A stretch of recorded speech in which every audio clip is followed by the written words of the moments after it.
Good afternoon, everyone. Now, before I begin my discussion on Poland and Russia and what I think about that situation still, I want to thank everyone for your support to Action Against Hunger. And that's huge. We've raised $4,550 and I continue to still get donations. At the beginning of this year, I never would have dreamed that I would be making TikToks for as large an audience as I have now, and I'm generating charitable donations for such a great cause in Action Against Hunger.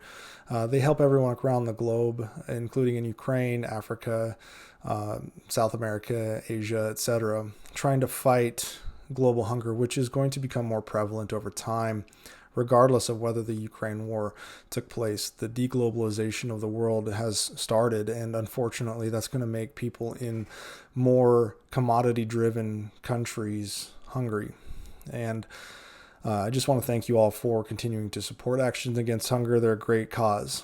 Now, moving on. So, a few days ago, I made a video where I discussed Russia's ambitions to take Poland and that we need to stop them in Ukraine because Russia will not stop if it has the opportunity to close up the Slovakia Gap. And I don't know if I'm saying that entirely right, but it's the Slovakia Gap and the Polish Gap. The Polish Gap, if you remember, was the area where Germany was able to inflict significant damage against Russia in World War II. And Russia has a lot of pain and in their memory from that. They have a lot of, it's very raw to them what the Germans did still, because there are people that are still alive today to tell those stories. And it's also embedded in their cultural history now. They are very serious about defending themselves about any form of European aggressor, and they see Europe as the aggressor. Make no mistake, I don't think Russia sees the United States as the aggressor, but they see the United States as a very powerful enabler of its European allies to do what they want, and Russia doesn't like that.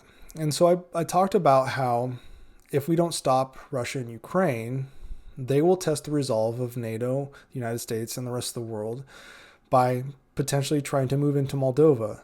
And then they may test the waters in countries like such as the Baltic nations so that they can shore up their ability to access the Baltic Sea. And because of that, that will be those Baltic nations, Estonia, Latvia, Lithuania, are NATO members. That will be the first time that the United States will have to step in and decide if sending American troops to Estonia is worth it. Now, I personally believe we should uphold our agreements and our treaties, and I think the U.S. would. But Russia was originally making a gamble that the U.S. wouldn't, that the U.S. would not come forward, and Ukraine was the test. Ukraine was the test to see if the U.S. was like 2014 and kind of ho-hum provided threw some sanctions at Russia and whatever. And Russia took Crimea. Well, there was going to be this slow chipping away to see if the U.S. resolve to help Europe was really there.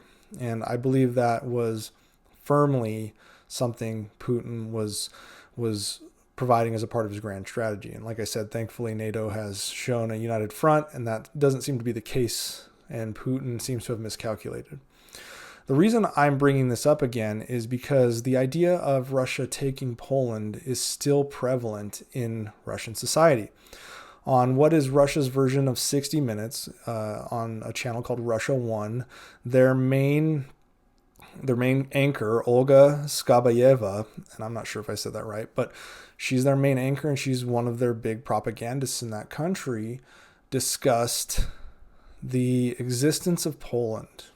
And it was translated and posted onto Telegram, that saying that the existence of Poland as an independent state is the greatest geopolitical mistake, according to Russia. Poland is Russia that didn't make it.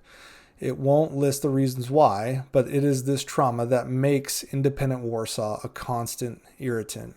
And I think there's a bit of a translation situation here, but the Russians are irritated that Poland exists. They don't like the fact that Poland, with its massive military power backers out of the US and Europe, can look at Russia in the eye and tell them basically to piss off. And make no mistake, given what I've seen in Ukraine, Poland can more than adequately handle itself against Russia, but it doesn't have to. So she goes on to say, therefore, if we think over the strategy of the state for many decades to come, then the destruction of independent Poland should become a categorical imperative of our foreign policy. She talks about some history here. At one time, the Grand Duchy of Moscow set itself the goal of liberation from the horde and the gathering of Russian lands. Then the Russian Tsardom for centuries made its way to the warm seas and eliminated threats from the south, while simultaneously fighting with Poland for the legacy of the Rurikoviches. Now, if you can't think of a longer term history, just remember Poland was a part of the Soviet Union, and Putin has flat out stated that he wants to reunite the Soviet Union. So, taking their security concerns out, they want to do it as a matter of pride. And make no mistake, they would try to take Poland if they had the means to do so. They don't. But that doesn't mean that they're still not going to talk and try to plan for it and prepare for it. They're already the global pariah, so they might as well own it, is what they're starting to say. She goes on to say, Imperial Russia expanded its borders, striving to become the main political and military power in Europe. The goal, which was passed from father to son, was eventually achieved one way or another. So she's saying that regardless of where they're at in Ukraine, regardless of the struggles they're having in Ukraine, they will still overcome, because this fight will continue to be passed on and on. And that's what I've been saying. That's what many experts, including General Ben Hodges, has been saying. Mark Hertling has been saying things like, we need to equip Ukraine to win, not to just not lose, because Russia is going to pass on these fights until they get what they want or are destroyed in the process of doing so, which is unfortunately what happened when it came to Afghanistan and the Soviet Union. That indirectly led to the collapse of the Soviet Union. She finally says, many will say it is too early to talk about great goals. While the holes are standing near Svatovovo, shelling Donetsk and Belgorod region every day, it's not so. Or the translation says, but this is not so. What I'm thinking they're saying is, it is not so that we should not be having ambitious goals whilst watching what's going on in Ukraine. She goes on to say, right now we need to set big goals. It is during a difficult war that we need to understand what exactly we want and how to move towards it.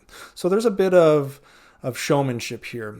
I think the Russians are down on what their prospects in Ukraine are, and the Russian people understand that. So what's happening is they need a rah-rah. They need something to rally around. And if it's basically giving the middle finger to Poland, even if it's not in any way going to happen, it makes them feel good. So potentially this is a way for them to rally the troops, rally the population to say, our fight isn't necessarily just Ukraine. We're fighting for the old days, the ways of the Grand Duchy of Moscow, the ways of Peter the Great. We are a powerful nation, and we need to stand up and show the world.